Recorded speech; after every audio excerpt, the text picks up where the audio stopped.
नमस्कार दोस्तों, मैं कप्तान तनवर एडवोकेट आपका स्वागत करता हूं मेरे YouTube चैनल कानून का ज्ञान विद कप्तान में। दोस्तों, आज हम बात करेंगे किसी भी वाहन के फर्स्ट पार्टी इंश्योरेंस के बारे में और थर्ड पार्टी इंश्योरेंस के बारे में कि आखिर फर्स्ट पार्टी इंश्योरेंस और थर्ड पार्टी इंश्योरेंस क्या होता है। दोस्तों, कई बार लोग ये मानकर चल पड़ते हैं कि गाड़ी का जो फर्स्ट मालिक है, यानी कि गाड़ी जिसने शुरुआत में खरीदी है, जब वो इंश्योरेंस करवाता है तो उसे फर्स्ट पार्टी इंश्योरेंस कहा जाता है। और जब फर्स्ट ओनर गाड़ी को किसी और को आगे बेच देता है दूसरी जगह, और दूसरा व्यक्ति तीसरी जगह बेच देता है, तो उसे थर्ड पार्टी इंश्योरेंस कहा जाता है। दोस्तों, वास्तव में ऐसा नहीं होता। फर्स्ट पार्टी और थर्ड पार्टी का अलग मीनिंग है। तो पहले जान लेते हैं कि फर्स्ट पार्टी और थर्ड पार्टी में क्या डिफरेंस है। दोस्तों, आप किसी गाड़ी के, किसी बाइक के, चाहे आप फर्स्ट ओनर हो या सेकंड हो, थर्ड हो, कोई भी हो, जब आप अपनी गाड़ी के लिए कोई इंश्योरेंस खरीदते हैं, मान लीजिए आप अपने वाहन के लिए इंश्योरेंस पॉलिसी खरीद रहे हैं, तो उस सिचुएशन में आपको फर्स्ट पार्टी कहा जाएगा, यानी कि आप फर्स्ट पार्टी हैं। अब बात आती है सेकंड पार्टी। सेकंड पार्टी कौन होता है? जिस बीमा कंपनी से आप इंश्योरेंस पॉलिसी खरीद रहे हैं उसे सेकंड पार्टी बोला जाता है। मान लीजिए आपके वाहन से किसी और की गाड़ी के साथ एक्सीडेंट हो जाता है, बाइक के साथ हो जाता है, या किसी व्यक्ति के साथ एक्सीडेंट हो जाता है, तो किसी तीसरे आदमी की प्रॉपर्टी का या इंसान का कोई नुकसान होता है, तो उसे थर्ड पार्टी कहा जाता है।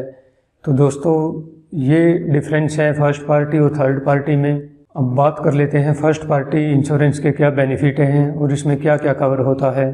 दोस्तों, मान लीजिए आपकी गाड़ी रोड पर चल रही है और आपकी गाड़ी के साथ किसी और गाड़ी का एक्सीडेंट हो जाता है, तो उसमें दो तरह के नुकसान हो सकते हैं। एक तो आपकी गाड़ी को नुकसान हो सकता है और दूसरा सामने वाले की गाड़ी को भी नुकसान हो सकता है और सामने वाले व्यक्ति को भी नुकसान हो सकता है। उसे चोट लग सकती है या एक्सीडेंट में डेथ भी हो सकती है।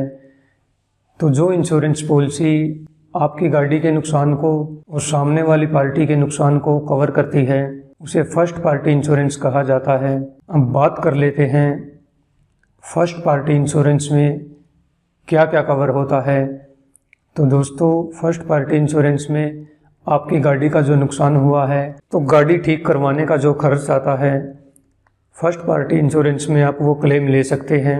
अब ये क्लेम डिपेंड करता है आपकी पॉलिसी के हिसाब से कि आपने पॉलिसी कौन सी टाइप की ली है।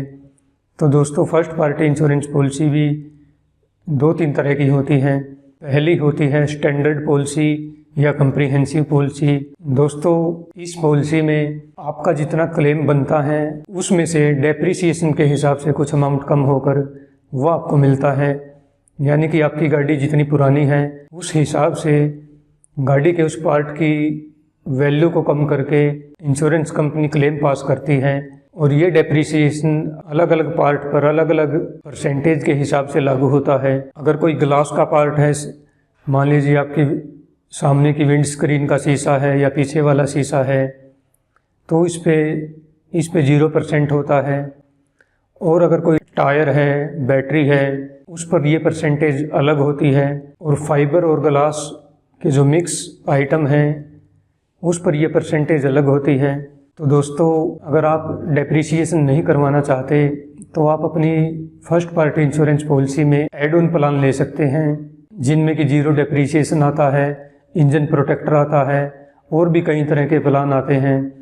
जब आप अपनी पॉलिसी में ये प्लान ऐड कर लेते हैं तो आपकी गाड़ी की रिपेयरिंग की जो कॉस्ट होती है वो आपको पूरी मिलती है और उसमें किसी भी प्रकार की कोई कटौती नहीं होती। दोस्तों, फर्स्ट पार्टी इंश्योरेंस कवर में नेक्स्ट क्लेम आता है टोटल लॉस का। आपकी गाड़ी की इंश्योरेंस पॉलिसी में जितनी वैल्यू लगी होती है, अगर आपकी गाड़ी की रिपेयरिंग का कॉस्ट आपकी गाड़ी की वैल्यू से 75% से ज़्यादा आ रहा है, तो insurance policy total loss declare कर देती है। मान लीजिए आपकी गाड़ी की इंश्योरेंस पॉलिसी में वैल्यू 10 लाख रुपए लगा रखी है और आपकी गाड़ी की रिपेयरिंग कॉस्ट 7,50,000 रुपये से ज़्यादा आ रही है, तो इंश्योरेंस पॉलिसी उस सिचुएशन में आपकी गाड़ी को टोटल लॉस डिक्लेयर कर देती है और आपको 10 लाख रुपए क्लेम दे देती है, जो कि आपकी गाड़ी की वैल्यू लगाई होती है। दोस्तों, फर्स्ट पार्टी में अगला कवर आता है, मान लीजिए आपकी गाड़ी चोरी हो जाती है और पुलिस उसे ट्रेस नहीं कर पाती, यानी कि आपकी गाड़ी नहीं मिल पाती, तो उस सिचुएशन में भी आपकी इंश्योरेंस पॉलिसी में गाड़ी की जो कीमत लगाई गई है उस हिसाब से आपको क्लेम मिल जाता है। लेकिन गाड़ी चोरी होने के केस में क्लेम मिलने में थोड़ा समय लगता है, क्योंकि पुलिस भी लगभग 1 साल तक गाड़ी को तलाश करती है और अगर गाड़ी नहीं मिलती फिर पुलिस कोर्ट में अनट्रेस रिपोर्ट सबमिट करती है। यानी कि पुलिस ये बताती है कि पुलिस ने पूरी कोशिश कर ली लेकिन गाड़ी नहीं मिल पाई, और फिर कोर्ट में अनट्रेस रिपोर्ट सबमिट होने के बाद आप वो अनट्रेस रिपोर्ट बीमा कंपनी में जमा करवाते हैं और फिर उसके बाद गाड़ी चोरी के क्लेम का प्रोसेस किया जाता है। तो इस तरह से चोरी के केस में क्लेम मिलने में थोड़ा समय लग जाता है। दोस्तों, फर्स्ट पार्टी में आप ड्राइवर को कवर कर सकते हैं, आप मालिक को कवर कर सकते हैं, यहाँ तक कि आप 3 पैसेंजर को भी कवर कर सकते हैं। तो दोस्तों, ड्राइवर मालिक में ये कवर की लिमिट 15 लाख रुपए तक होती है, और अगर आपने अपनी गाड़ी के लिए किसी अन्य को ड्राइवर रखा है तो उस सिचुएशन में आप पेड ड्राइवर ऑप्शन को सिलेक्ट करके उस ड्राइवर को भी कवर कर सकते हैं। तो दोस्तों, अब बात करते हैं थर्ड पार्टी इंश्योरेंस की। वैसे तो जिनके पास फर्स्ट पार्टी इंश्योरेंस या फुल इंश्योरेंस होता है उनकी इंश्योरेंस पॉलिसी में थर्ड पार्टी इंश्योरेंस पहले से ही शामिल होता है। अब बात करते हैं कि थर्ड पार्टी इंश्योरेंस किसके लिए आवश्यक है। तो दोस्तों, मोटर व्हीकल एक्ट के अनुसार आप कोई भी वाहन, चाहे आपकी गाड़ी हो, बाइक हो, ट्रक हो, वो आप तभी चला सकते हैं जब आपके पास कम से कम थर्ड पार्टी इंश्योरेंस हो। अब बात आती है थर्ड पार्टी इंश्योरेंस ज़रूरी क्यों है।